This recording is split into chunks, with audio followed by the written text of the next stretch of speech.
A former associate of Hunter Biden testifies on how involved Joe Biden was in his son's business deals. And there's a new resource for the millions of Americans struggling with long COVID. The rundown starts now.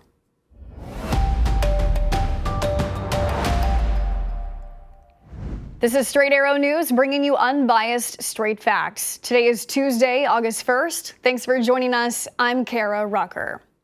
A former business partner of Hunter Biden testified for more than 5 hours before the Republican-led House Oversight Committee on Monday as the investigation into Biden family businesses continues, and lawmakers on both sides of the aisle walked away with different viewpoints on what was revealed.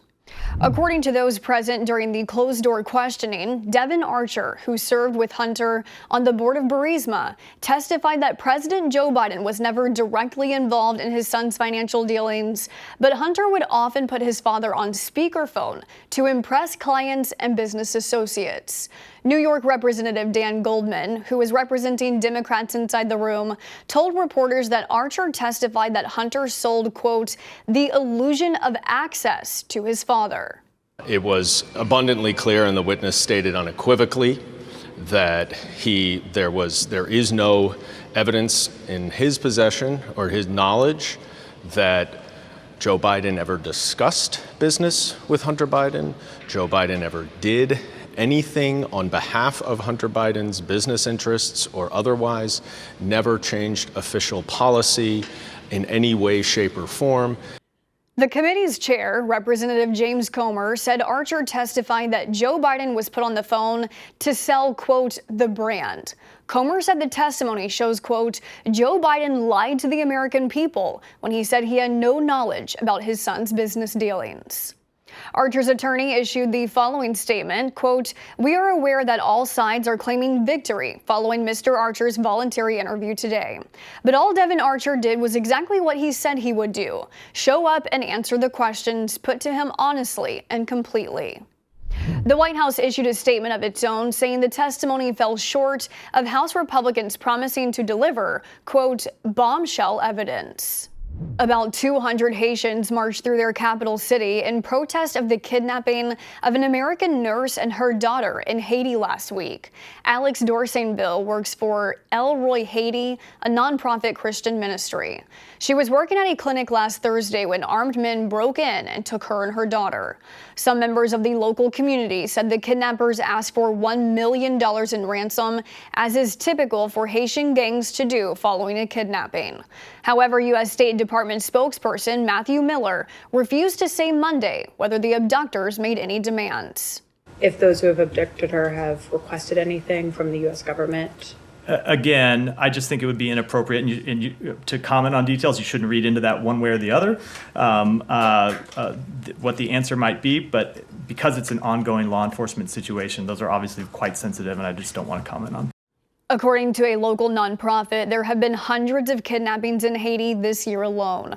Thursday's kidnapping came the same day the State Department advised Americans to avoid traveling to Haiti and ordered non-emergency personnel to leave the country over kidnapping concerns.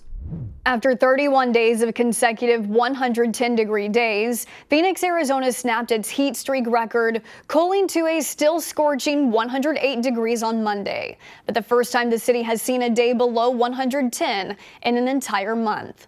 The cool front, if you can call it that, created by a round of thunderstorms, will be short-lived. Temps are expected to creep back above 110 by the end of the week as the dog days of summer roll on. Anywhere from 8 to 23 million Americans have developed long COVID after being infected with the virus, meaning their symptoms lingered for months or even years. Now there's a government resource available to aid people living with long COVID. A new long COVID research team will study the condition and help those diagnosed. Clinical trials are launching under the new government program aimed to prevent long COVID and treat some of its symptoms like extreme fatigue, a common side effect in 4 out of every 5 long COVID patients. Doctors are still unsure why some people get it and others don't. Hollywood is grieving the loss of 2 actors from 2 different eras. Paul Reubens, best known for his role as Pee Wee Herman for decades, died at the age of 70.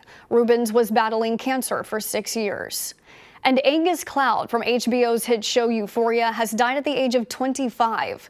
Cloud played the character of Fez, who became a fan favorite over 2 seasons. There was no cause of death released. Family said Cloud was struggling with the recent passing of his father, who he buried last week. In an update from Monday's rundown, the bright X atop the company's San Francisco headquarters has been removed just a few days after its installation.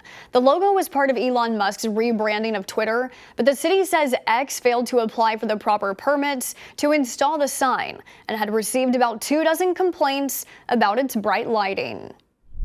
Those are your top stories this Tuesday morning. Thank you for choosing Straight Arrow News as your trusted source. Be sure to check out more of our work at san.com and subscribe to The Rundown as a podcast to hear from us every weekday morning.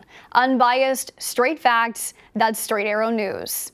We'll see you back here tomorrow. Until then, I'm Kara Rucker. Have a great day.